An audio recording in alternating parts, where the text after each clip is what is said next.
തീവ്രവാദി ബാങ്ക് ടെല്ലറിന് നേരെ തോക്കു ചൂണ്ടുന്നു. അവരുടെ കണ്ണുകൾ തമ്മിൽ കോർത്തു.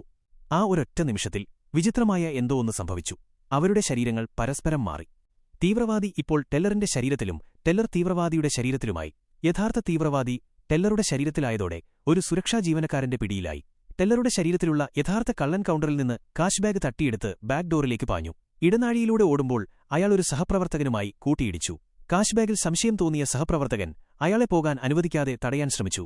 ബാഗിനായി അവർ തമ്മിൽ പിടിവലിയായി. അപ്പോഴാണ് ഒരു പോലീസ് ഉദ്യോഗസ്ഥൻ ബാക്ക് ഡോറിലൂടെ അകത്തേക്ക് വന്നത്. പണം മോഷ്ടിക്കാൻ ശ്രമിക്കുകയാണെന്ന് സഹപ്രവർത്തകൻ ഉടനടി അയാളെക്കുറിച്ച് കുറ്റപ്പെടുത്തി. ഉദ്യോഗസ്ഥൻ കാഷ് ബാഗ് പിടിച്ചെടുത്തു. കെണിയിലായെന്ന് മനസ്സിലാക്കിയ കള്ളൻ ഉദ്യോഗസ്ഥനെ തള്ളിമാറ്റി. വിധിയിലെ ഒരു പെട്ടെന്നുള്ള വഴിത്തിരിവിൽ അവരുടെ കണ്ണുകൾ തമ്മിൽ കണ്ടുമുട്ടി. അവരുടെ ശരീരങ്ങൾ വീണ്ടും പരസ്പരം മാറി.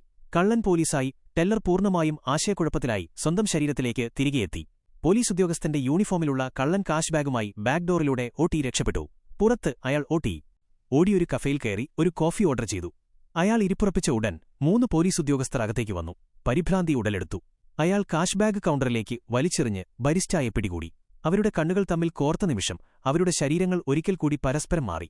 ഇപ്പോൾ കള്ളൻ ബരിസ്റ്റായുടെ ശരീരത്തിലും യഥാർത്ഥ ബരിസ്റ്റ കള്ളന്റെ ശരീരത്തിലുമായി. ബരിസ്റ്റായുടെ ശരീരത്തിലുള്ള കള്ളൻ കാഷ് ബാഗ് തട്ടിയെടുത്തു കഫേയിൽ നിന്ന് ഓടി. പോലീസ് അയാളെ പിന്തുടരുമ്പോൾ തെരുവുകളിലൂടെ ഓടി. എന്നാൽ 2 ബ്ലോക്കുകൾക്ക് ശേഷം അയാൾക്ക് ക്ഷീണം തോന്നിത്തുടങ്ങി. അപ്പോഴാണ് തന്റെ നേർക്കോടിവരുന്ന ഒരു കായികതാരത്തെ അയാൾ കണ്ടത്. ഒരു നിമിഷത്തെ ധൈര്യത്തിൽ കാഷ് ബാഗ് കായികതാരത്തിന്റെ കൈകളിലേക്ക് തള്ളിക്കൊടുത്തു. അങ്ങനെ മറ്റൊരു ശരീരമാറ്റം കൂടി. കായികതാരത്തിന്റെ കൈയിൽ ഇപ്പോൾ പണമായി. കള്ളൻ വീണ്ടും ഓടിപ്പോയി. പോലീസ് ബരിസ്റ്റായെ പിടികൂടി. പക്ഷേ യഥാർത്ഥ കള്ളൻ അപ്പോഴേക്കും മൈലുകൾ അകലെയെത്തിയിരുന്നു. തന്റെ രൂപം മാറ്റാൻ കള്ളൻ ഒരു വസ്ത്രക്കടയിൽ പെട്ടെന്ന് കയറി വേഷം മാറി. എന്നാൽ ദൂരെ സൈറൺ മുഴങ്ങുന്നുണ്ടായിരുന്നു. തന്നെ ശ്രദ്ധിക്കപ്പെടാൻ കഴിയില്ലെന്ന് അയാൾക്കറിയാമായിരുന്നു. അയാൾ അടുത്തുള്ള ഒരു ജോൽസിന്റെ കടയിലേക്ക് ഓടിക്കയറി. അകത്തേക്ക് കാലെടുത്തുവെച്ച ഉടൻ തന്നെ ജോൽസിൻ അയാൾക്ക് എന്തോ കുഴപ്പമുണ്ടെന്ന് മനസ്സിലാക്കുകയും നിങ്ങൾ ഈ കാണുന്ന വ്യക്തിയല്ലെന്ന് അയാളുടെ മുഖത്തു നോക്കി പറയുകയും ചെയ്യുന്നു. അതോടെ അയാൾ അവിടെ അകപ്പെടുന്നു.